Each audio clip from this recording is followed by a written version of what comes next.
देश की अर्थव्यवस्था को एक नई रफ्तार देने की कोशिश शुरू हो गई है। स्वतंत्रता दिवस के मौके पर आमतौर पर सरकार अपनी उपलब्धियां गिनाती रही है, लेकिन इस बार एक के बाद एक बड़े ऐलान ये दर्शाते हैं कि भारत की इकोनॉमी भले ही दुनिया की सबसे तेजी से बढ़ती इकोनॉमी क्यों न हो, लेकिन हम यहीं नहीं रुकने वाले हैं। इस तरफ स्वतंत्रता दिवस के मौके पर प्रधानमंत्री मोदी के दो ऐलान काफी अहम है। पहला कि जीएसटी में बड़े बदलाव, ये एक ऐसी जादू की छड़ी है जो काम कर गई तो अर्थव्यवस्था की आज की जो सबसे बड़ी चुनौती है डिमांड की कमी, उसे दूर कर देगी। और दूसरा स्वदेशी अपनाओ, ये अपने आप में कई मर्ज की इकलौती दवा है। इस बीच S&P ने भारत की रेटिंग अपग्रेड कर दुनिया को सकारात्मक संदेश दे दिया है, लेकिन सारी तस्वीर इतनी साफ नहीं है। दूसरी तरफ चुनौती यह है कि अंतर्राष्ट्रीय हालात अब भी डावाडोल है, जिस पर हमारा तो कोई काबू है नहीं, लेकिन इससे हम अछूते भी नहीं रह सकते। ऐसे में नेक्स्ट जनरेशन रिफॉर्म से अर्थव्यवस्था को एक नई ऊंचाई तक पहुंचाना कितना आसान होगा। आज आवाज अड्डा में करेंगे इन्हीं मुद्दों पर चर्चा। नमस्कार, मैं हूं लक्ष्मण राय और चर्चा में शामिल होने वाले अपने खास मेहमानों से आपका परिचय करा दूं। डेलॉयट इंडिया के पार्टनर हैं MS मणि साहब, जो कि सरकार के खजाने का बड़ा हिसाब किताब रखते हैं, कितना टैक्स कलेक्शन आया, कितना गया, जीएसटी पे खासतौर से इनकी पैनी नजर रहती है और चूंकि जीएसटी पीएम के ऐलान का एक बड़ा हिस्सा था। दूसरी तरफ वरिष्ठ पत्रकार अनिल पद्मनाभन सर हैं, जो लंबे समय से आर्थिक पत्रकारिता को देखे हुए हैं, अर्थव्यवस्था पे नजर रखते हैं। इंडस्ट्री और एक्सपर्ट हमारे साथ हैं सुनील सुवर्णम साहब, जो कि इकोनॉमी और निवेशकों के बीच में गहरी पैठ रखते हैं, और इकोनॉमिस्ट मिताली नुक्योरो हमारे साथ जुड़ेंगे कुछ ही देर में। तो आप सभी मेहमानों का बहुत बहुत स्वागत है। शुरुआत मैं MS मणि साहब आपसे ही करना चाहूँगा। आपसे करने के पीछे खास मकसद ये है कि प्रधानमंत्री ने जो सारे ऐलान किए, सबसे बड़ी हेडलाइन मैंने देखा कि जीएसटी रही, और जीएसटी में वो सारे ऐलान कर दिए गए जिसकी मांग कई प्लेटफॉर्म पर आपने भी की थी। तो मैं उस ऐलानों की बारीकियों पे नहीं जाऊंगा, मैं सिर्फ आपसे इतना समझूंगा कि इन ऐलानों की वजह से जमीन पर डिमांड बढ़ेगा, इकोनॉमी को रफ्तार मिलेगी, ये सब सोचना कितना सही होगा? लक्ष्मण जी, सबसे पहली बात यह है कि प्रधानमंत्री ने इंडिपेंडेंस डे का फोरम चुना जीएसटी के बारे में ऐलान करने के लिए। मेरे हिसाब से वो खुद ही बहुत रिमार्केबल है, क्योंकि इसके पहले तो मैंने भी कभी भी इंडिपेंडेंस डे के फोरम में या रिपब्लिक डे के फोरम में जो स्पीचेस होती हैं, कहीं पर भी वहां पर कोई टैक्स रिफॉर्म का जिक्र तो मैंने कभी देखा नहीं है और मुझे याद भी नहीं आ रहा है। तो उन्होंने ये ऐलान उस मौके पर किया, ये इंडिकेट करता है कि ये जो ऐलान है ये कितनी खास है और कितनी अहम है पूरे इकोनॉमी के लिए और देश के लिए। वजह बहुत सिंपल है, जीएसटी जो है वो ऐसी टैक्स है जो हर आइटम के प्राइस में एम्बेडेड रहती है। हर पदार्थ जो हम लें, वो चाहे गाड़ी लें कि हम टूथपेस्ट लें कि एडिबल ऑयल लें, हर चीज के प्राइस में जीएसटी शामिल है। तो जब कंज्यूमर्स की बात आती है, उनको जीएसटी कितना है एक प्रोडक्ट में और वो प्रोडक्ट का कॉस्ट कितना है, उन दोनों के बीच में वो डिस्टिंग्विश नहीं कर पाते हैं, क्योंकि सारे प्रोडक्ट जो बिकते हैं वो इंक्लूसिव ऑफ टैक्सेस बिकते हैं। इस स्थिति में अगर प्रेजेंट मौजूदा हालात में, जहां पर इन्फ्लेशन ऑलरेडी अंडर कंट्रोल है, हमारे पास इन्फ्लेशन की डिफिकल्टी नहीं है दूसरे कंट्रीज के जैसे, हमारी बैलेंस ऑफ पेमेंट्स काफी अच्छी है, पिछले 3 महीने से खास करके एक्सपोर्ट ग्रोथ भी काफी है, उस मौके पर अगर हम ये कह रहे हैं कि हम जीएसटी के रेट्स में कटौती करेंगे और खास करके 12%, जबकि बहुत कुछ कहा गया है 28% से 18% तक, मैं समझता हूं कि 12% से जो 5% की जो मूवमेंट रहेगी वो बहुत ही सिग्निफिकेंट रहेगी डिमांड के हिसाब से, क्योंकि इसमें रोजमर्रा जिंदगी की चीजें हैं, इसमें मिडिल क्लास और कॉमन मैन की वस्तुएं हैं, इसमें सारे फूड प्रोडक्ट्स हैं, सारे सामान्य चीजें हैं, जैसे सारी दवाइयां हैं। तो जब सारे आइटम्स 12% से 5% पे आ जाते हैं, तो इसका जो असर पड़ेगा डिमांड जनरेशन के ऊपर वो जबरदस्त रहेगा।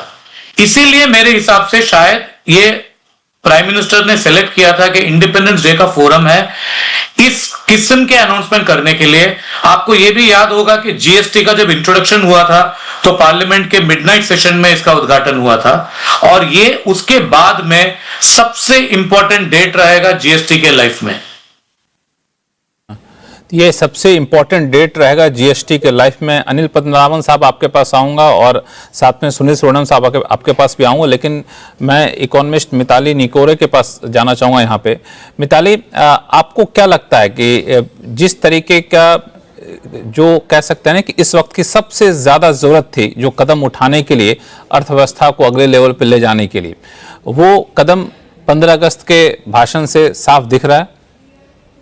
जी जी बिल्कुल लक्ष्मण जी, फर्स्टली थैंक यू मुझे शो में लेने के लिए, शामिल करने के लिए इस डिस्कशन में। ये एक बहुत ही इम्पोर्टेंट बात है जो जीएसटी की अनाउंसमेंट इंडिपेंडेंस डे के मौके पर करी गई, क्योंकि इससे ये पता चलता है कि प्राइम मिनिस्टर को समझ में आ रहा है, प्राइम मिनिस्टर के ऑफिस को समझ में आ रहा है कि काफी सालों से ये डिमांड्स आ रही हैं कि जीएसटी का एक रैशनलाइजेशन होने की बहुत जरूरत है, बहुत आवश्यकता है। आज इकोनॉमी को एक नई इंजेक्शन की जरूरत है, क्योंकि अगर हमारे ऊपर ट्रम्प टैरिफ्स लगे और उसका ट्रेड शॉक आया तो हमें अपनी डोमेस्टिक इकोनॉमी में भी सेल्स बढ़ाने की बहुत जरूरत पड़ेगी। और इस मामले में अगर हमारा जीएसटी का रेट रिडक्शन होता है तो ऑफ कोर्स ये कंज्यूमर को तो बेनिफिट करेगा ही, लेकिन मेरे हिसाब से ये B2B सेल्स यानी बिजनेस टू बिजनेस सेल्स में एक बहुत बड़ा कंट्रीब्यूटर रहेगा। क्योंकि जब हम, जैसे फॉर एग्जांपल, हम तो जाके कंज्यूमर फेसिंग गुड्स खरीदते हैं, जैसे तेल हो गया, जैसे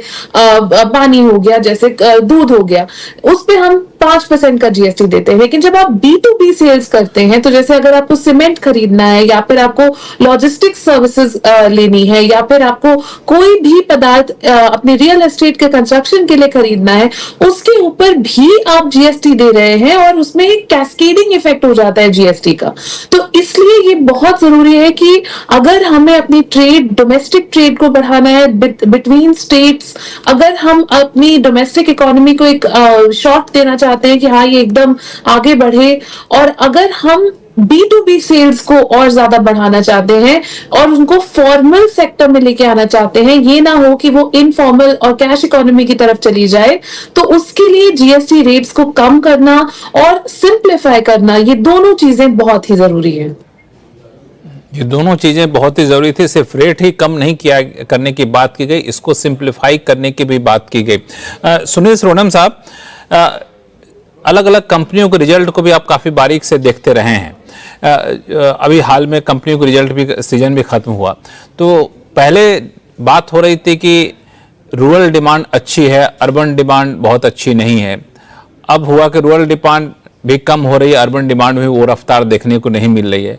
तो ये जो डिमांड वाला सारा लोचा था वो अब जीएसटी रेट कट करने के बाद खत्म हो जाएगा, माना जाए? खत्म तो नहीं होगा, मगर मेरा मानना थोड़ा विपरीत है। मणि साहब ने कहा कि इसकी इफेक्ट 12 से 7 की प्रोडक्ट्स में ज्यादा दिखेगी। मेरा मानना है नहीं, ये 28 से 18 की बाद में ज्यादा दिखेगी। और मैं क्यों बताता हूं आपको, क्योंकि जो आम जनता 12 में खरीदती है उसमें खाली 7% से उनकी सोच खरीदने के ऊपर बदल नहीं सकती है। मगर एक कंज्यूमर ड्यूरेबल जिसपे 28% लिखता है ना, तो उसमें देखिए कि क्या है कि ये ईएमआई के थ्रू खरीदा जाता है। तो आपको ये जो 10% की कटौती होगी जीएसटी में, उसके साथ आपको इंटरेस्ट रेट्स के भी जो आरबीआई ने एक 100 बेसिस पॉइंट्स का रेट कट किया है, और गवर्नमेंट ने भी फिस्कल तौर पर 1 लाख करोड़ मिडिल क्लास को हाथ में दिया है पैसा। ये तीनों का कॉम्बिनेशन आप उस कंज्यूमर ड्यूरेबल जैसे ऑटोमोबाइल्स या रेफ्रिजरेटर वहीं पे ज्यादा दिखेगा। बिकॉज एक छोटा भी ईएमआई की कटौती होती है तो एक बड़ा गाड़ी, एक बड़ी रेफ्रिजरेटर वो खरीदने की ख्वाहिश आती है और वो पूरी हो सकती है।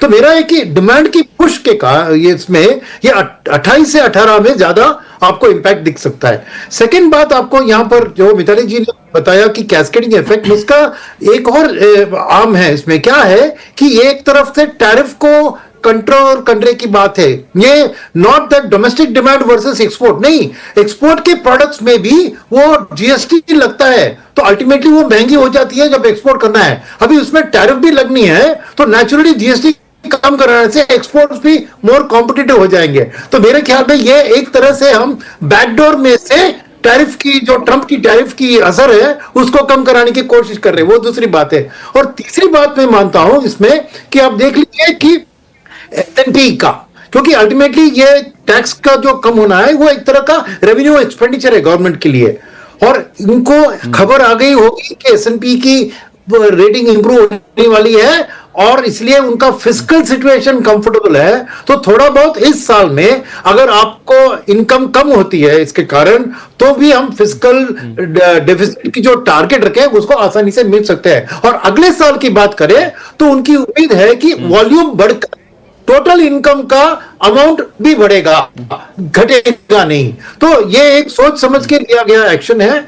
और डेफिनेटली मेरा मानना है कि 28 से 18 इसमें आपको एक डिमांड की पिकअप ज्यादा दिखेगी, क्योंकि छोटी मोटी चीजों में 12 से 7 उसका असर कैस्केडिंग तौर से थोड़ा पड़ सकता है। मगर एक व्यक्ति जाके मेरी सोप का 20 रुपए है तो मैं हर सोप का 100 रुपए है तो उसमें अभी 93 रुपए में मिल रहे हैं, उसके कारण मैं जाके ज्यादा खरीदारी नहीं करूंगा। तो मेरा मानना है कि वो एक इंपॉर्टेंट अहम चीज उन्होंने चुना है कि उस सेगमेंट में वो 10% कम कराएंगे जीएसटी को। बिल्कुल, ये एक आपका एनालिसिस है हर सेगमेंट के हिसाब से। लेकिन मोटा मोटी अनिल पद्मनाभन सर कि इकोनॉमी की जो कह सकते हैं नीड ऑफ द आवर जो था कि अब यहाँ से हमें आगे बढ़ने के लिए इतना तो करना ही पड़ेगा, क्योंकि इंडियन इकोनॉमी के बारे में कहा जाता है कि यार कुछ ना भी करे तो भी 6% प्लस का ग्रोथ तो यहाँ पे देखने को मिल ही जाता है। अब हमें 2047 तक डेवलप इकोनॉमी बनना है तो हमें ज़्यादा ग्रोथ चाहिए, 8% प्लस चाहिए कम से कम। अब यहाँ से आगे बढ़ने के लिए हमें कुछ करना है, ये सब मान रहे थे। तो ये जो किया गया, कई सारे ऐलान जो किए गए लाल किले से प्रधानमंत्री की तरफ से, आपको लगता है कि इकोनॉमी को अब नेक्स्ट लेवल पर ले जाने के लिए ये काफी मददगार साबित होंगे कि चुनौतियां अभी भी रहेंगी?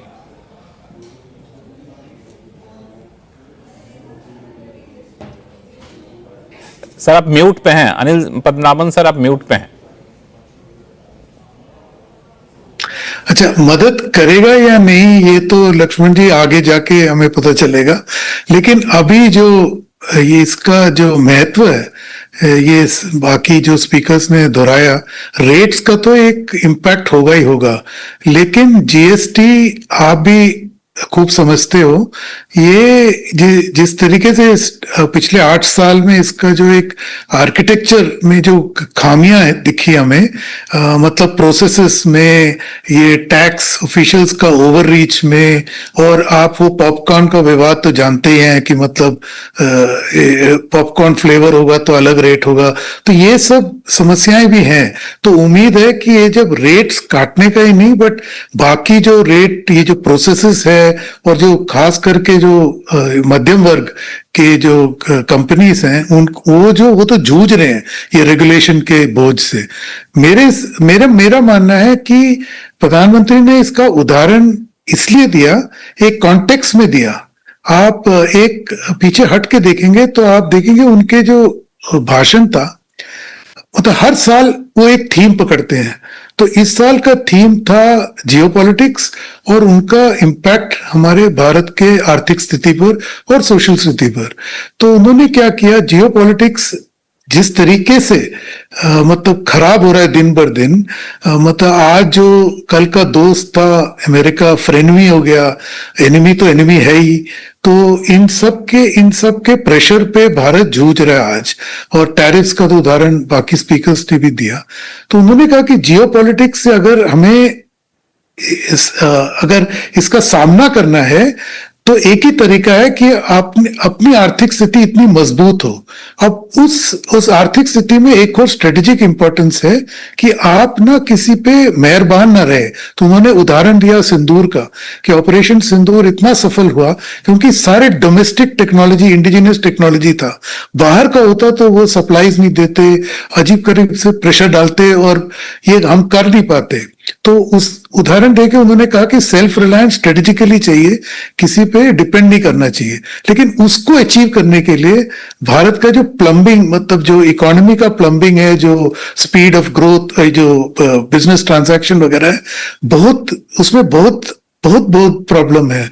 आप जानते हो ये बाबूगिरी, बिजनेस प्रोसेसेस, क्रेडिट, मतलब अजीब अजीब वो पुरानी समस्याएं आज भी हैं। तो भारत में बिजनेस करना बहुत मुश्किल है, ये प्रधानमंत्री समझ गए। तभी उन्होंने कहा कि नेक्स्ट जनरेशन रिफॉर्म्स चाहिए, और इसलिए इसमें जीएसटी का उदाहरण दिया। जीएसटी आप सब जानते हो कि ये कोऑपरेटिव फेडरलिज्म का सबसे बहुत बढ़िया उदाहरण है। सब स्टेट्स ने अपना सॉवरेन टैक्स को पूल किया, और उसके बल पर ये GST, one nation one tax का आइडिया बनाया। लेकिन मतलब रास्ते वो इंटेंशन वो था, लेकिन जो निकला नतीजा कुछ और ही था। लेकिन होपफुली अभी ये उस मसले का हल निकाल रहे हैं। तो प्रधानमंत्री, ये जीएसटी का उदाहरण आप ऐसे लीजिए कि नेक्स्ट जनरेशन रिफॉर्म है और कोऑपरेटिव फेडरलिज्म के बल पे ये हुआ। तो अगले जो नेक्स्ट जनरेशन रिफॉर्म्स है, आप कृषि लो, कुछ भी विषय में लो, इन्वेस्टमेंट, ये डिफेंस कॉरिडोर्स लो, सब में स्टेट्स की भागीदारी बहुत जरूरी है। तो इसीलिए मुझे लग रहा है प्रधानमंत्री ने ये उदाहरण दिया, ताकि आगे चल के सब साथ में मिल के चले। तो तभी 2047 का जो लक्ष्य है कि डेवलप्ड इकोनॉमी बने, तब जब भारत की पर कैपिटा इनकम $18,000 रहे, आज तो $2,700 है, तो 7 गुना अगर बढ़ाना है तो नेक्स्ट जनरेशन रिफॉर्म्स मस्ट है। वही कह रहे हैं तो प्रधानमंत्री की अभी कर सकते हैं, और अब 22 साल ही रहते हैं। तो एंड हमने काफी समय खो लिया है। तो उम्मीद है कि अब ये तेज रफ्तार से नेक्स्ट जनरेशन रिफॉर्म्स स्टेट्स की भागीदारी से आगे हमें देखने को मिलेगा। तो जो आपने कहा वही बात है कि ये नेक्स्ट जनरेशन रिफॉर्म के लिए ही प्रधानमंत्री ने बैठक भी बुलाई, 15 अगस्त को घोषणा की।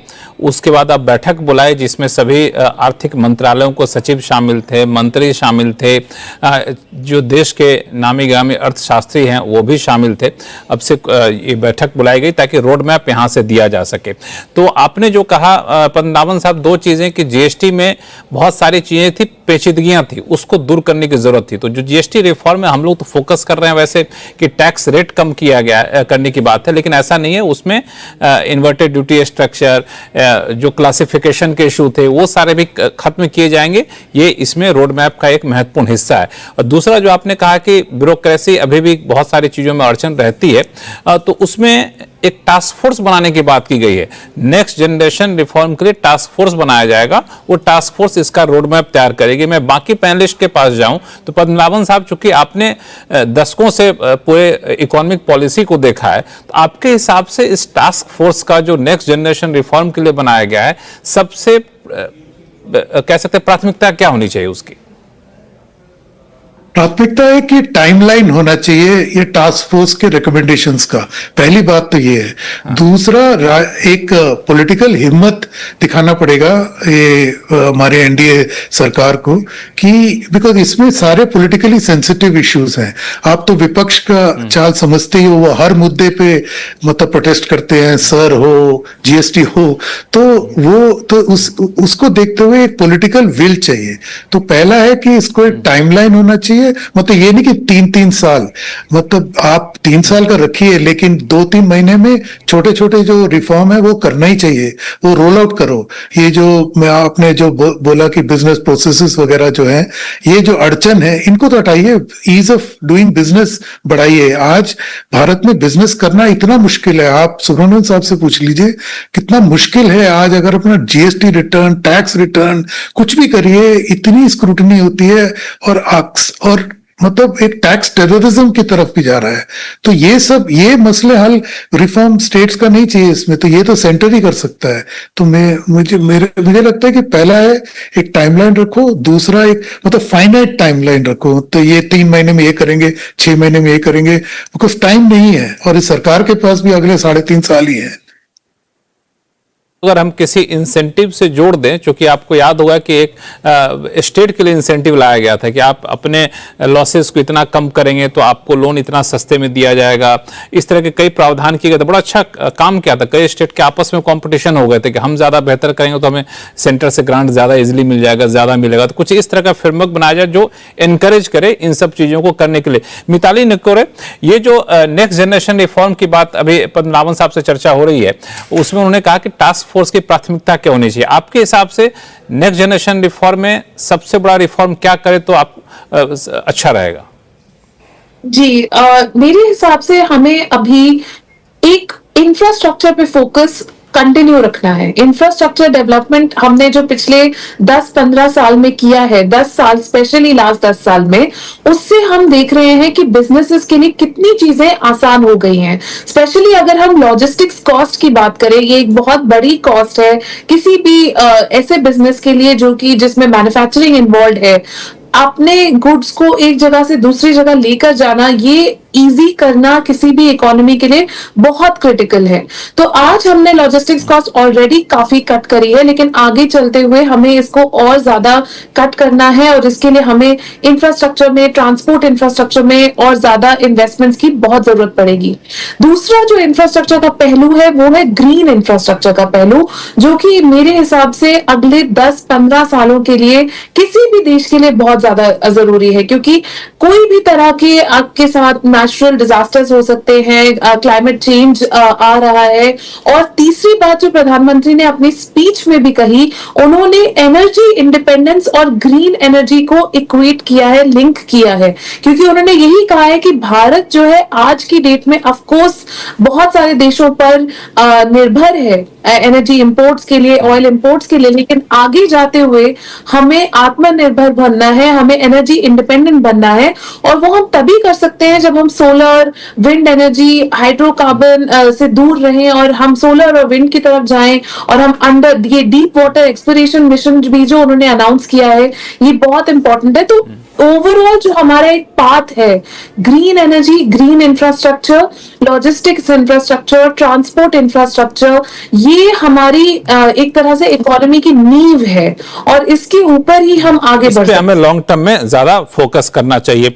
सुनील सुवर्णम साहब, ये जो मिताली बता रहे हैं एक लॉन्ग टर्म में है जिस पे हम लोग काम करें, धीरे धीरे इसका रिजल्ट दिखेगा, लेकिन लोगों को अब ये होता है कि रिजल्ट थोड़ा जल्दी दिखे। अब जैसे साल भर में करीब 100 बेसिस पॉइंट का इंटरेस्ट रेट आरबीआई ने कट किया, लेकिन क्रेडिट ग्रोथ रेट उतना दिखा नहीं। इनकम टैक्स में कटौती किए हुए काफी दिन हो गए, लेकिन उसका असर अभी तक दिखा नहीं। अब जीएसटी रेट कट अगर दिवाली तक हो जाता है, आपने तो हिंट दिया उससे पहले ही कुछ असर दिखे, तो पूरे जीएसटी रेट कट का असर कब तक दिखेगा?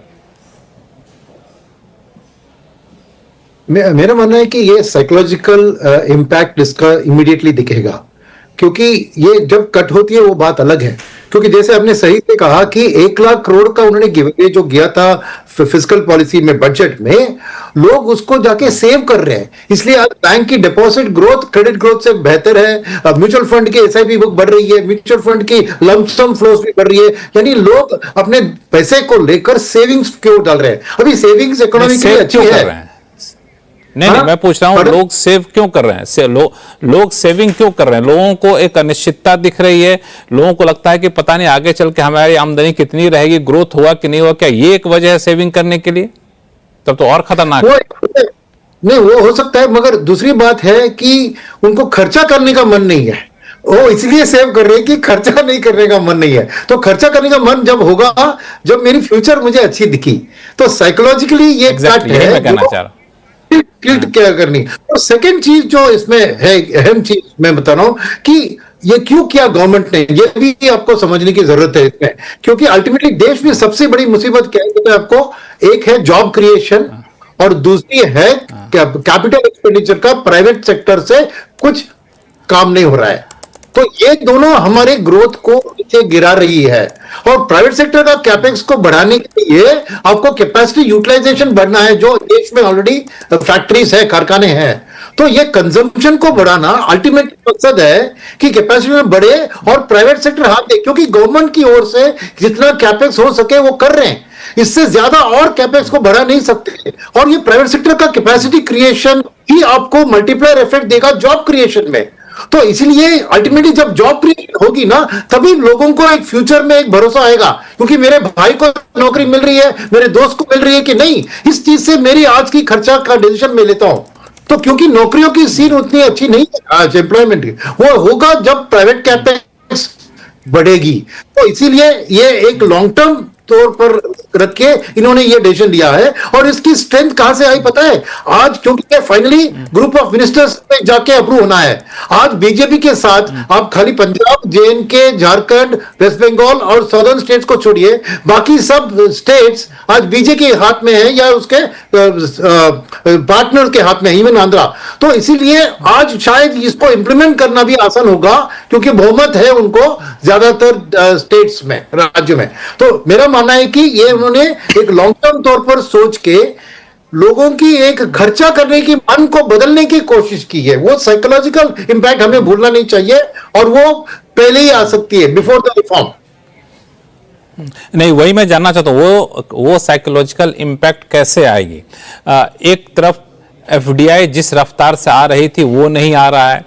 ट्रम्प साहब कह रहे हैं कि भाई वहां जाके फैक्ट्री लगाओगे तो तुम्हारी बाँ यहाँ मरोड़ लूंगा मैं, तो लोग यहाँ के बजाय वहां लगाने जाएंगे। सबसे बड़ा एक डिमांड क्रिएटर जो इंडस्ट्री थी, IT इंडस्ट्री, वहां की हालात आपसे बेहतर कौन जानता है। तो वो खर्चा करने का कॉन्फिडेंस कैसे आएगा? सबसे मेन तो मुद्दा वहीं पे, खर्चा करेंगे, डिमांड बढ़ेगा तो अपने आप लोग कैपेसिटी एक्सपेंशन करेंगे।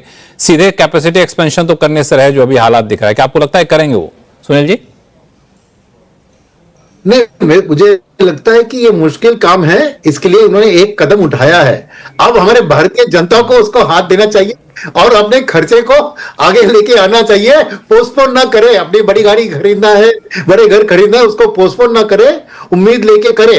पोस्टपोन ना करे। मैं इसी पे आ रहा हूं मैं इसी पे आ रहा हूं कि अभी से लेके 2 क्वार्टर तक तो लोग पोस्टपोन ना कर दे। वही में होप है। इसलिए प्रधानमंत्री ने स्वतंत्रता दिवस के एक माहौल में इसको अनाउंस किया, ताकि इसको मैक्सिमम पब्लिसिटी मिले। और हर मन की बात में भी इसी को दोहराएंगे, देखिए आप, क्योंकि वो अल्टीमेटली एक टिल्ट करने की जरूरत है कि लोग, क्योंकि सेविंग्स में तो दिखता है भरोसा देश के ऊपर, म्यूचुअल फंड में इतना पैसा दे रहे हैं तो ऑब्वियसली देश के ऊपर भरोसा है लोगों को, पर अपने फ्यूचर के ऊपर उतना भरोसा नहीं है जितना देश के ऊपर है। तो इसीलिए इसमें बदलाव लाने के लिए देखिए, वही नहीं बात कि उम्मीद करते हैं कि ये होगा, अगर अल्टीमेटली आम जनता को डिसाइड करना है कि मैं खर्चा करूंगा।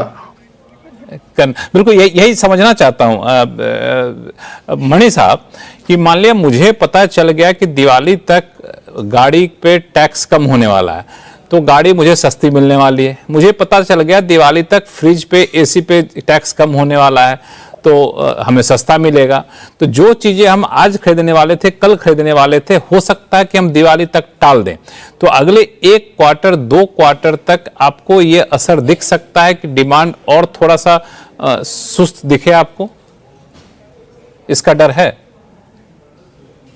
लक्ष्मण जी, 2 चीजें हैं। कुछ चीजें हम कंट्रोल कर सकते हैं, ऐसा करते हैं मणि साहब, 1 मिनट जरा, सोनम साहब कुछ जोड़ना चाहते हैं, सुनील जी कुछ जोड़ना चाहते हैं। हाँ सुनील जी। नहीं, मैंने सुना है कि ये सितंबर 1 से GST का नया रेट लागू हो जाएगा। इसका इफेक्टिव डेट ऑफ इम्प्लीमेंटेशन 1 सितंबर होने वाला है। भले ही जब डिसीजन लिया तो मिड सितंबर में ग्रुप ऑफ मिनिस्टर्स लेगी। हाँ, 1 सितंबर की कोई डेडलाइन वैसे सरकार की तरफ से नहीं दी गई है, लेकिन यह है कि इसमें बहुत प्रोसेस होता है। GST काउंसिल से पहले GOM की बैठक होगी, फिर GST काउंसिल की बैठक होगी, फिर उसका नोटिफिकेशन इशू होगा, तो वो एक टाइम लगता है इसमें। 1 सितंबर मुझे लगता है, ये तो हम लोग अगस्त में चल रहे हैं, 12 दिन बचे हुए हैं, तो थोड़ा सा मुश्किल है कि फिर भी हो जाता, अच्छी बात है। मैं आप ही के नक्शे कदम पर चलूंगा कि देश आगे बढ़े, देश तरक्की करे, हम सब तरक्की करें। मणि साहब, आप अपनी बात पूरी करिए। देखिए, मैं कह रहा था कि कुछ चीजें हमें समझनी चाहिए टैक्स पॉलिसी, फिस्कल पॉलिसी के हिसाब से। कुछ चीजें हैं जो अपने कंट्रोल में है एज अ कंट्री, और कुछ चीजें हैं जो ग्लोबल फैक्टर्स हैं जो अपने कंट्रोल में नहीं है। तो हर कंट्री की जो टैक्स पॉलिसी, फिस्कल पॉलिसी है, वो इस बेसिस पे बनती है कि जो हमारे कंट्रोलेबल फैक्टर्स हैं उसको हम किस तरीके से पॉजिटिवली इन्फ्लुएंस करें, जिससे लोगों का भला हो, देश का भला हो। क्योंकि अगर हम सारे ग्लोबल फैक्टर्स को लेके एक पॉलिसी बनाने की कोशिश करते हैं जो सारे पहलुओं को सेटिस्फाई करे, तो कोई पॉलिसी कभी नहीं बनेगी। दूसरी बात यह है कि अभी जो आपने डेट की बात कही कि कंजम्पशन का कोई पोस्टपोनमेंट होगा क्या, अब GST में कोई भी अगर रेट चेंज करनी है उसकी एक प्रोसेस है, और वो प्रोसेस के हिसाब से पहले फिटमेंट कमेटी की बैठक होगी, उसके बाद में उनकी जो रिकमेंडेशन है वो वो जाएगी जीएसटी काउंसिल के मीटिंग में। जीएसटी काउंसिल के मीटिंग में जब सारे स्टेट्स और सेंटर डिस्कस करेंगे, उसके ऊपर वोट करेंगे। अगर यूनानिमस नहीं हुआ, उसके बाद में ही नतीजा निकलेगा कि क्या डेट से ये आएगी। अब क्योंकि पीएम ने कहा है कि दिवाली के पहले आ जाएगी, सब लोगों को उम्मीद है कि कम से कम 1 अक्टूबर तक या मिडिल ऑफ अक्टूबर तक ये आ जाएगी। तो 1 या 1.5 महीने तक लोग इसके ऊपर तो एक्सपेक्ट करते रहेंगे कि रेट की कटौती होगी। पर यहां पर जो है, जितनी कंपनियां हैं, गाड़ियों की कंपनियां हैं फॉर एग्जांपल, जिनकी गाड़ियां ऑलरेडी डीलर के पास में हैं, एसी की कंपनियां हैं जिनकी एसी ऑलरेडी डीलर के पास में है, उनको भी पता है कि वो अगर कुछ इमीडिएट इन्वेंट्री लिक्विडेशन मेजर नहीं लेते हैं तो इन्वेंट्री पाइलअप हो जाएगी दिवाली के पहले। और ये सारी कंपनियों की जो सेल है, जो 28% से 18% में आने की संभावना है, उनका लार्जेस्ट प्रोपोर्शन ऑफ सेल ये फेस्टिवल सीजन में होता है। तो जिस तरीके से हम सोच रहे हैं कि कंज्यूमर अगर अपने सेल को पोस्टपोन कर दे तो क्या असर हो जाए डीलर के ऊपर, उसी तरीके से सारे मैन्युफैक्चरर, सारे डीलर कोई इन्वेंट्री लिक्विडेशन मैकेनिज्म अगले कुछ दिनों में जरूर निकालेंगे, जिससे जब तक नई जीएसटी के रेट आ जाए, उनका जो पुराना माल है वो जहां कुछ हद तक क्लियर हो जाए और उनके पास इन्वेंट्री का पाइलअप नहीं। तो मतलब आपका कहना है कि आपका कहना है कि दिवाली से पहले जीएसटी का गिफ्ट जो प्रधानमंत्री कह रहे हैं, उससे पहले रिटेलर लोग खुद ही अपनी तरफ से कुछ ऑफर लाकर दे सकते हैं कि आप आइए सामान खरीदिए। क्योंकि इसमें क्या है कि जो मार्केट फोर्सेस है ना, वो काफी डायनामिक है और मार्केट फोर्सेस में कभी भी कोई भी कुछ भी रुका नहीं रहता है। तो सारी जो प्रोडक्ट्स की हम बात कर रहे हैं, चाहे वो व्हाइट गुड्स हो या ऑटोमोबाइल्स हो, इसकी जितनी कंपनियां हैं उन्होंने सिमिलर सिचुएशंस दूसरे मार्केट में दुनिया भर ऑलरेडी एनकाउंटर कर चुके हैं वो। तो ऐसा नहीं है कि सिर्फ हमारे यहां पर जीएसटी के रेट की कटौती हो रही है, टैक्स कट हो रहा है जो मान लीजिए 2 महीने बाद में होगा। ये सिचुएशन उन्होंने दूसरे जगह पे एनकाउंटर की होगी, इसके ऊपर कहीं पर हार्वर्ड बिजनेस स्कूल की स्टडी की होगी, वो सबको यूज करके वो डेफिनेटली कोई स्ट्रैटेजी निकालेंगे जिसमें से उनका इन्वेंट्री लिक्विडेट हो जाए और जो नया जो इन्वेंट्री आएगा, जो नए रेट के जीएसटी पे इन्वेंट्री आएगा, उसके लिए वो तैयार रहे। तो ये उसके लिए तैयार रहे, इसके लिए मतलब अगले 2 महीने कंज्यूमर सेगमेंट में बहुत सारे उथल पुथल हो सकते हैं। अनिल पद्मनाभन साहब, मैं एक चीज समझना चाहता हूं कि थोड़ा जीएसटी से आगे बढ़ा जाए। प्रधानमंत्री के भाषण में एक बात और जो जोर देकर कहा, हालांकि पहले भी बार बार उठती रही, मेक इन इंडिया, स्वदेशी अपनाओ, लेकिन जिस टोन में, जिस कॉन्टेक्स्ट में कहा इन्होंने कि हर दुकानदार अपने ऊपर लिखे कि स्वदेशी दुकान है, अपने चीज़ों को रखिए, अपने पहले सवाल के जवाब में ये बात कही भी, ये क्या दर्शाता है कि वाकई निर्भरता को जितना कम से कम करना है वो किया जाए, क्योंकि पूरे दुनिया भर में हर देश एक प्रोटेक्शनिज्म की तरफ तेजी से आगे बढ़ रहा है और यहाँ पे अब सीरियस एफर्ट होगा? लक्ष्मण जी, वो मुझे नहीं लगता कि ये प्रोटेक्शनिस्ट रेजिम का मतलब इशारा किया है प्रधानमंत्री ने। मुझे लगता है प्रधानमंत्री का इशारा था कि स्ट्रेटेजिक इंडिपेंडेंस होना चाहिए, खास करके जहां हम वल्नरेबल रहते हैं। जैसे मैं उदाहरण दूं, भारत का जो ट्रेड है, मतलब जो हम जो जहाज लाते हैं 90% फॉरेन कैरियर्स पे होता है। तो आप ऑटोमेटिकली निर्भर हो फॉरेन कैरियर्स पे, अपना सामान इंपोर्ट करना है या एक्सपोर्ट करना है। तो युद्ध हुआ तो आप वल्नरेबल हो गए। तो जैसे अभी रूस और यूक्रेन का जब जंग हुआ तो अमेरिका ने वीजा और मास्टर कार्ड बंद कर दिया वहां पे, तो उनका पूरा जो फाइनेंशियल आर्किटेक्चर है उस पर प्रेशर पड़ गया। तो प्रधानमंत्री इसी पे इशारा कर रहे थे कि ऐसी आत्मनिर्भरता बहुत जरूरी है। तभी उन्होंने, आप उनके उदाहरण देखिए, जेट इंजन का जो उदाहरण है, अब जेट इंजन अमेरिका ने निर्णय लिया 3 साल पहले जेट इंजन का, आज तक वो टेक्नोलॉजी ट्रांसफर करने को तैयार नहीं है। तो मतलब हमारा जेट इंजन का पूरा प्रोजेक्ट डिले हो गया। तो वो प्रधानमंत्री तभी प्रोत्साहन कर रहे थे सबको कि आप जवानों ने, हमारे युवा लोगों को कह रहे थे कि आप करिए इस पे रिसर्च, मतलब डोमेस्टिकली मैन्युफैक्चर करिए, निर्भर ना रहिए विदेशों पे। तो उनका कहना ये है, प्रोटेक्शनिस्ट नहीं है। सोशल मीडिया का एग्जांपल दिया। हाँ, क्योंकि अगर प्रोटेक्शनिस्ट होता तो ये इतने एफटीए नेगोशिएट ही नहीं करता इंडिया। तो आप एफटीए का भी मतलब आर्किटेक्चर देखिए, सब डोमेस्टिक रिफॉर्म की ओर है।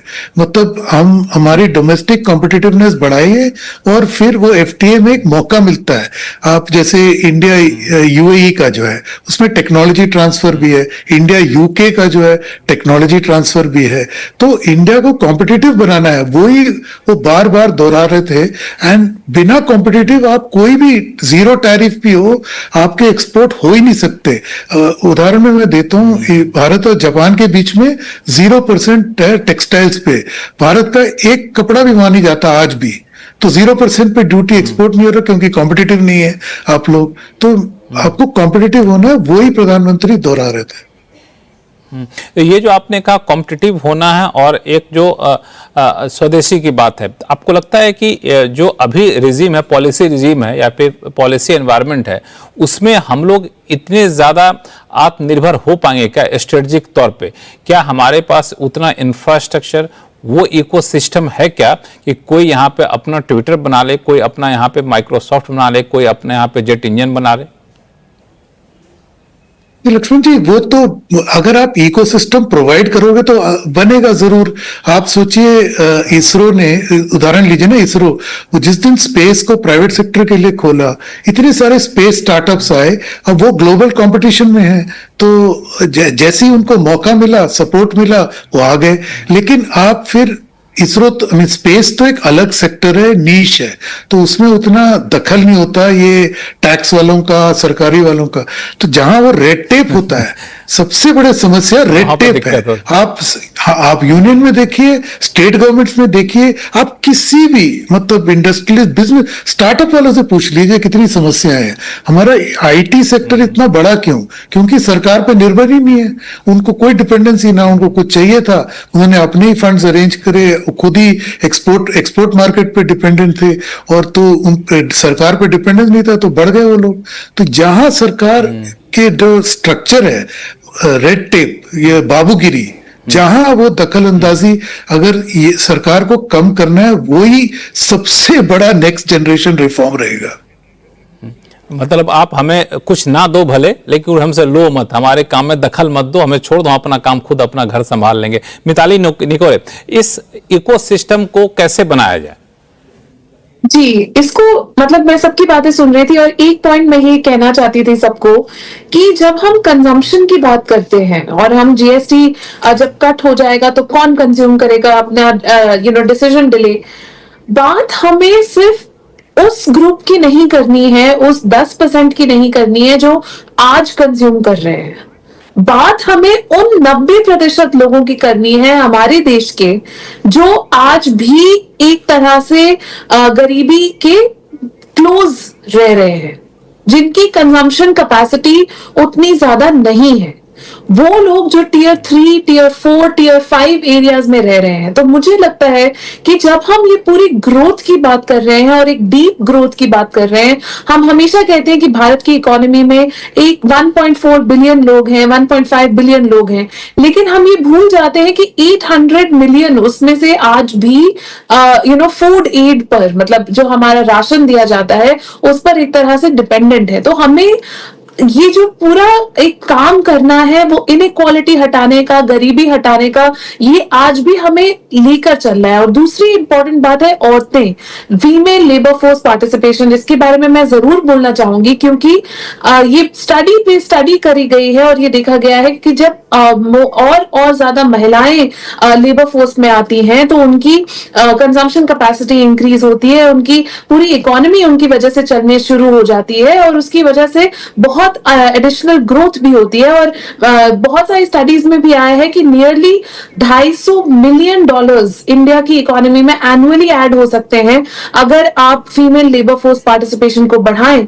तो मुझे ये लगता है कि जब हम इकोसिस्टम की बात कर रहे हैं, कंजम्पशन की बात कर रहे हैं, तो सिर्फ इस बारे में बात ना करें कि हाँ इस क्वार्टर में क्या होगा या इस साल में क्या होगा, लेकिन लॉन्ग टर्म की बात करें कि हम कैसे अपनी इकोनॉमी को ऐसा एक डीप इकोनॉमी बना रहे हैं जहां पे सिर्फ ऑफ ग्रोथ कुछ कंजम्पशन सेंटर्स या अर्बन सिटीज में नहीं, लेकिन पूरे देश में एक तरह से स्प्रेड आउट है। और इकोसिस्टम बनाने के लिए एक्चुअली यही एक बहुत बड़ी फाउंडेशन है कि कैसे आप ग्रोथ को दूर दूर लेकर जाएं, एक से एक शहर में नहीं लेकिन पूरे स्टेट में लेकर जाएं, और एग्रीकल्चर सेक्टर, लॉन्ग टर्म में ये मैन्युफैक्चरिंग काफी कम काम करेगा।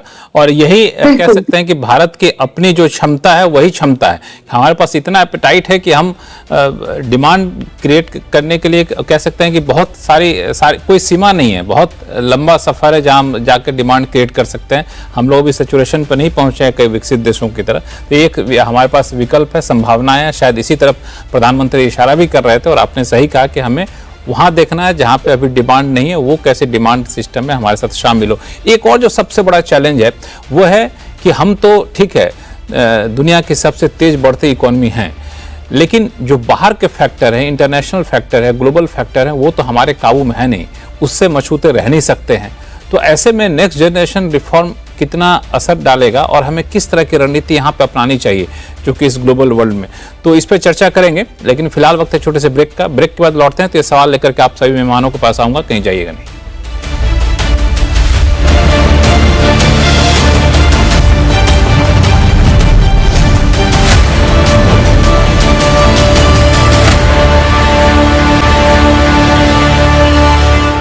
ब्रेक के बाद एक बार फिर से आपका स्वागत है। हम लोग चर्चा कर रहे हैं कि इकोनॉमी को एक नई उड़ान का जो ऐलान किया है प्रधानमंत्री ने लाल किले के प्राचीर से, उसको जमीन पर लागू करने के लिए क्या क्या करना चाहिए। सुनील सोनम साहब, सबसे पहले आपके पास आऊंगा कि ये सारी कोशिशें ऐसे समय में हो रही हैं जब कह सकते हैं कि देश में तो सब कुछ ठीक है, हमारा सारा मैक्रो फंड जो फैक्टर होते हैं इकोनॉमी के, फिस्कल डेफिसिट हो, करंट अकाउंट डेफिसिट हो, सब कुछ काफ़ी तंदुरुस्त है, टैक्स कलेक्शन काफ़ी अच्छा हो रहा है। लेकिन बाहरी कारक जो है ना, जो हमारे वश में है नहीं, वो बड़े टेंशन देते रहते हैं समय समय पे। तो ऐसे में हमारा जो नेक्स्ट जनरेशन रिफॉर्म है उसके साथ साथ क्या सावधानी बरतनी चाहिए, या फिर कहें कि क्या कदम उठाने चाहिए ताकि बाहर के टेंशन से हम प्रूफ रहें और अपनी इकोनॉमी को रफ्तार देते रहें। देखिए, उसमें प्रधानमंत्री के शब्द देखिए ना, मजबूरी नहीं मजबूती। यानी क्या है कि देखिए हम एक इंटरडिपेंडेंट वर्ल्ड में, अब वर्ल्ड प्रोटेक्शनिस्ट हुई जा रही है, जैसे अमेरिका का टैरिफ का सिचुएशन, मगर वर्ल्ड अल्टीमेटली इंटरडिपेंडेंट है। ये हर देश अपने इस्तेमाल की चीजों को अपने आप बना नहीं सकता है, तो एक दूसरे का ट्रेड तो जरूरी है। और अमेरिका ने एक एक्सट्रीम स्टांस लिया है, बट बाकी के देशों का ऐसा नहीं है। यूके और इंडिया का ट्रेड एग्रीमेंट देखिए बहुत फायदेमंद है। वैसे इंडिया अभी भी यूएई के साथ किया है, यूरो के साथ नेगोशिएट हो रहा है। क्या है कि इस अनिश्चित वर्ल्ड में भी ऐसे पॉकेट्स है जहां पे हमारी कॉस्ट ऑफ लेबर जो सस्ती है और हमारी जो सप्लाई ऑफ लेबर, दुनिया में किसी भी देश के साथ हमारा लेबर का सप्लाई नहीं है, मगर हमें कॉम्पिटिटिव बनना है। जैसे अभी पद्मनाभन सर कह रहे थे कि जापान और इंडिया में 0 टैरिफ है, फिर भी हमारे गारमेंट्स उधर एक्सपोर्ट नहीं हो रहे हैं बिकॉज हम कॉम्पिटिटिव नहीं है। तो ये अगर हम कॉम्पिटिटिव बन जाते हैं तो जरूर हम बाकी देश, यूएस को छोड़िए, यूएस ने एक एक्सट्रीम प्रोटेक्शनिस्ट स्टैंड लिया है, पर बाकी देश के साथ जरूर हम अपना ट्रेड बढ़ा सकते हैं। मगर उधर हमारी टेक्नोलॉजी को इंप्रूव करने की जरूरत है, प्रोडक्टिविटी को इंप्रूव करने की जरूरत है। और डिफेंस स्पेस के अलावा मैं पॉइंट आउट करूंगा कि डिफेंस में भी हमने अपना आत्मनिर्भरता का एक ये दिखाया ना। इस बार भी ड्रोन्स और यूएवीज का पूरा हमारा इंटरनल लोकल एंटरप्रेन्योर्स ने बनाया है। तो प्रधानमंत्री की कोशिश थी कि हौसला बढ़ाए इस चीज में, क्योंकि ये ट्रंप ने सडनली 50% टैरिफ लगा दिया तो लोग शायद नाराज न बन जाए, तो एक हौसला बढ़ाने के लिए उन्होंने ये कहा। दूसरी बात है कि उन्होंने दोहराया कि हमें कॉम्पिटिटिव रहना चाहिए, ये नहीं कि खाली हम लोकल में रहे। देखिए हमारी 3000 से कम है पर कैपिटा इनकम, और हमारी लोग जो प्रोड्यूस कर सकते हैं वो हमारे लोग खरीद नहीं सकते हैं। जैसे मिताली जी ने कहा, पोलराइजेशन बहुत है। मैं बताता हूं आपको कि खाली 10% देश के वासी 60% देश के इनकम को अपने काबिल कर रहे हैं। 10% इज कंट्रोलिंग 60% ऑफ इनकम। तो फर्स्ट चीज हमें इसको स्प्रेड आउट करना है कि बॉटम ऑफ द पिरामिड वाले ऊपर आ जाए। बट मोर इंपॉर्टेंटली हम इंटरडिपेंडेंट वर्ल्ड में ही रहेंगे, उसको गलत मत समझिए। फुली सेल्फ सफिशिएंट नहीं बन सकते, मगर हमें कॉम्पिटिटिव बन के टैरिफ के ऊपर डिपेंड नहीं करना है बाकी देश के ऊपर एक्सपोर्ट करने के लिए, हमारी प्रोडक्टिविटी और कॉम्पिटिटिवनेस बढ़नी चाहिए। तो उसी में रास्ता जो खोल रहे प्रधानमंत्री, उसी चीज का कह रहे हैं कि आप मजबूती के ऊपर दे दो, ये मजबूरी के बारे में मत सोचो। बिल्कुल, ये एक बड़ा पॉइंट जो आपने प्रधानमंत्री के भाषण से निकाला और आपको लगता है कि एक रोड मैप हो सकता है।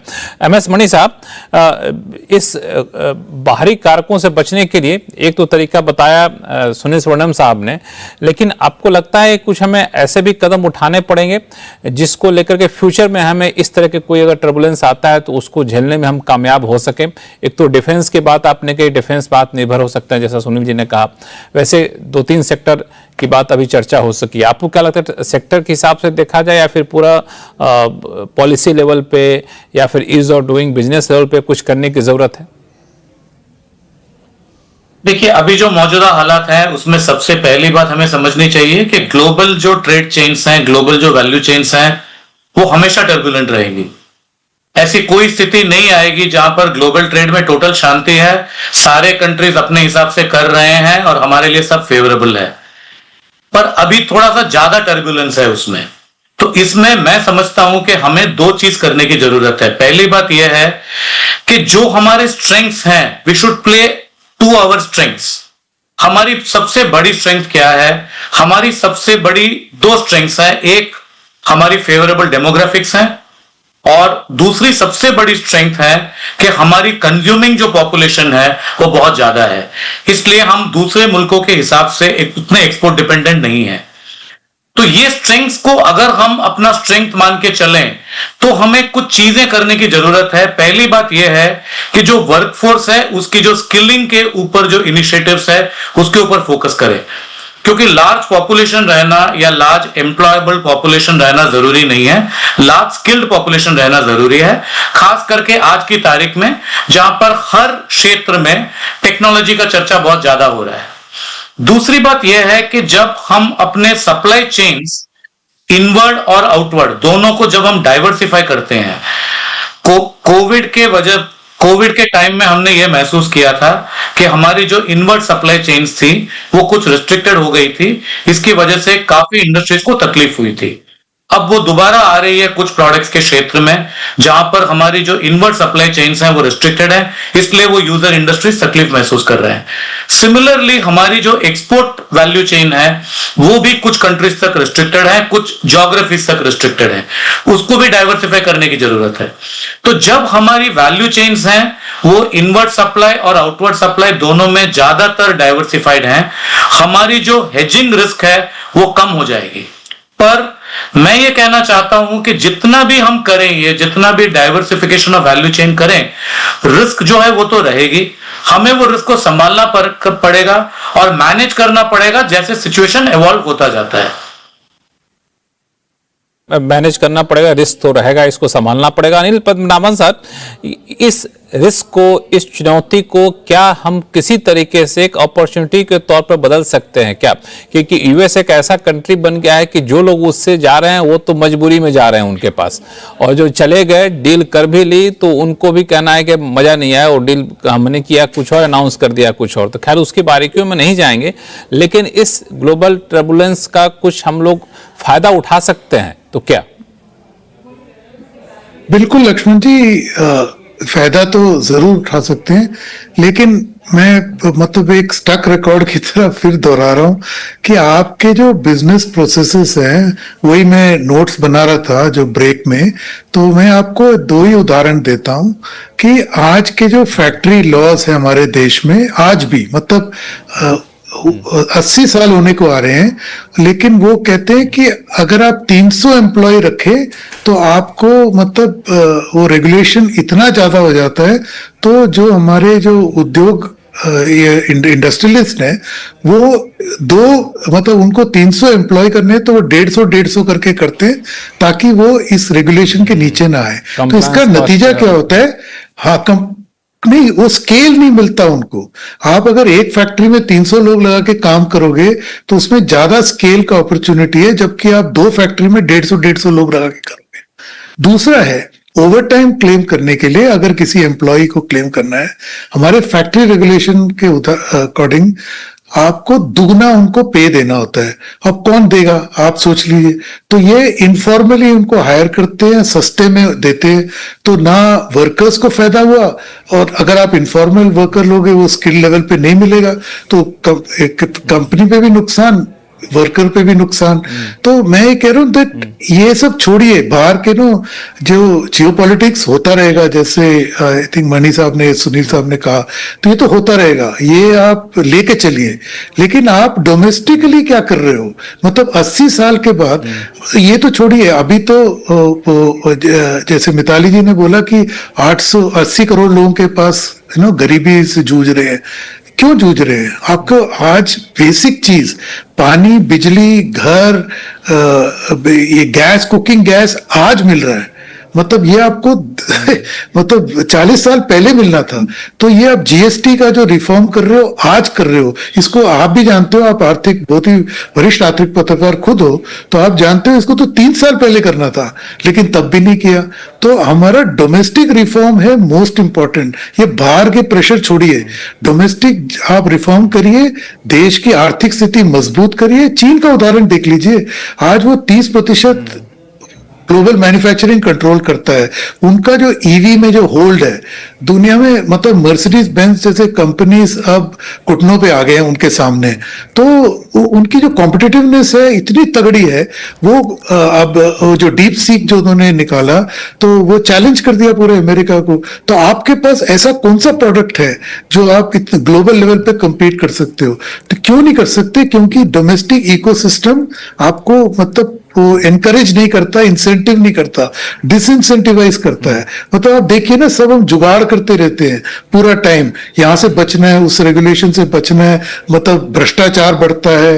आप अपना मतलब विल को रजिस्टर करने जाओ, रजिस्ट्रार के पास वो पैसे मांगता है। छोटी सी बात, एक विल रजिस्ट्रार, मैं अपने उदाहरण से बता रहा हूं, तो आप उनको पैसे खिलाने पड़ते हैं। ये ऐसे थोड़ी देश चलेगा। तो इसमें कैसे बिजनेस करेगा कोई? तो डोमेस्टिक रिफॉर्म, मतलब मैं फिर मतलब 10-100 बार ही दोहरा रहा हूं कि ये डोमेस्टिक रिफॉर्म, नहीं, आपने बहुत अच्छा कहा कि डोमेस्टिक रिफॉर्म करिए और खुद अपने आप को इतना स्ट्रांग कर लीजिए कि मतलब खुद को इतना बुलंद कर लीजिए कि आपसे पूछे खुदा कि आपकी रजा क्या। वो वाली जो शेर है ना, वो लाइन याद आएगी। मतलब छोड़ दीजिए बाहर के फैक्टर को, अगर सामने वाले को लगा कि यहाँ बिजनेस करना, इंडिया में बिजनेस करना हमारे लिए फायदेमंद है, तो झक मार कर आएंगे यहीं बिजनेस करने के लिए। हमारे पास मार्केट होगा, सिर्फ बिजनेस एनवायरनमेंट यहाँ पे चाहिए। एक और चीज आपने कही, स्केल एक बड़ा कंसर्न है। एक बड़ी कंपनी इंडिया में आई, बड़ा स्टोर खोल रही थी, तो ऐसे बातचीत हो रही थी उस कंपनी के मैनेजमेंट से, तो उसने कहा कि हमने इतने का ऑर्डर मांगा, एक कंपनी नहीं मिली इंडिया में जो हमें वो सारे ऑर्डर सप्लाई करके दे दे। मतलब ये स्थिति है, स्केल हमारे पास स्केल उतना नहीं है। और चाइना का एग्जाम्पल दिया, चाइना कुछ साल पहले तक, मतलब हम लोग भी उस टाइम होश में थे, हम लोग चाइनीज माल कह के लोगों को चिढ़ाते थे कि अरे चाइनीज माल है, चाइना का सामान है, खराब होगा। आज की तारीख में देखिए चाइना ये है कि यूएस को टक्कर दे रहा है, जैसा कि बता रहे हैं अपन नावन साहब। ये एक बड़ी चुनौती है। मिताली निकोरे, इसको कैसे दूर करेंगे आप? जी लक्ष्मण जी, आई थिंक इस टाइम पर हमें अपनी इकोनॉमी को स्ट्रॉन्ग करने की बहुत जरूरत है। हमें एक तरह से अपने अंदर देखने की जरूरत है और ये देखने की जरूरत है कि कौन से वो सेक्टर्स हैं जहां पर हम ग्लोबली बहुत सारे देशों के साथ कंपीट भी कर सकते हैं और कोलैबोरेट भी कर सकते हैं। ये दोनों चीजें इंपॉर्टेंट है। तो चाहे अगर हम आईटी सेक्टर की फॉर एग्जांपल बात करें, अब आईटी सेक्टर में इंडिया हमेशा काफी आगे रहा है। हमारी वर्कफोर्स, हमारी टैलेंट वर्कफोर्स को बहुत ज्यादा अप्रिशिएट किया गया है। लेकिन आज क्यों हम एक दिक्कत में है आईटी में? क्योंकि हमने इनोवेशन उस लेवल पर नहीं किया। हम आज भी वो बन गए कि हाँ आप आउटसोर्स कर दीजिए हमारे पास, लेकिन हमने कोई प्रोडक्ट नहीं बनाया है टेक्नोलॉजी का। तो अगर हम अपनी सोच एक तरह से हमें भी बदलनी पड़ेगी, हमारे एजुकेशन इंस्टीट्यूट्स को बदलना पड़ेगा। क्योंकि अगर आज हमारे इंजीनियर्स कोडिंग सीख रहे हैं, तो जैसे एनवीडिया के फाउंडर ने बोला, कोडिंग सीखने का कोई फायदा ही नहीं है क्योंकि वो तो आर्टिफिशियल इंटेलिजेंस करेगा आगे जाके। तो हमें जो अपनी सोच है, एक तरह से हमारी पॉलिसी मेकिंग है, उसे 10 साल आगे के बारे में सोच के अपनी एजुकेशन इंस्टीट्यूशंस को वैसे ट्रेन करके और अपने प्राइवेट सेक्टर को लाना पड़ेगा एजुकेशन में। तब हम अपने आप को उतना मजबूत बना सकते हैं कि हम ऐसे प्रोडक्ट्स और सर्विसेज क्रिएट करें जो कि ग्लोबली कंपेटिटिव हो। तो ये कोई आसान बात नहीं है, लेकिन ग्लोबली जरूरी है। कॉम्पिटिटिव यहाँ पे होना पड़ेगा। आपने इंपॉर्टेंट बात कही। और यहाँ पे प्रधानमंत्री ने भी जब अर्थशास्त्रियों के साथ बैठक की तो उसमें भी नेक्स्ट जनरेशन रिफॉर्म के लिए जो मंत्र वहाँ पे कह सकते हैं दिया कि सारे सेक्टर में ये रिफॉर्म करेंगे और बहुत तेजी से करेंगे, जो बात अनिल पद्मनाभन जी भी कर रहे थे। और ईज ऑफ डूइंग बिजनेस और ईज ऑफ डूइंग लिविंग और प्रॉस्पेरिटी को बढ़ावा देंगे, इस मकसद से पूरा रिफॉर्म किया जाएगा। तो इस बैठक के बाद मान के चलूँ कोई एक नया रोड मैप निकल कर आएगा, कोई नई रणनीति सरकार के निकल कर आएगी। तो जो अभी चुनौतियां हम लोगों ने गिनाई वो चुनौतियां शायद दूर होती दिखे आने वाले दिनों में। तो आप सही मेहमानों का बहुत बहुत धन्यवाद हमारे शो में आने के लिए और अपना कीमती समय निकालने के लिए। तो आवाज़ अड्डा में फिलहाल इतना ही। देखते रहिए CNBC आवाज़। नमस्कार।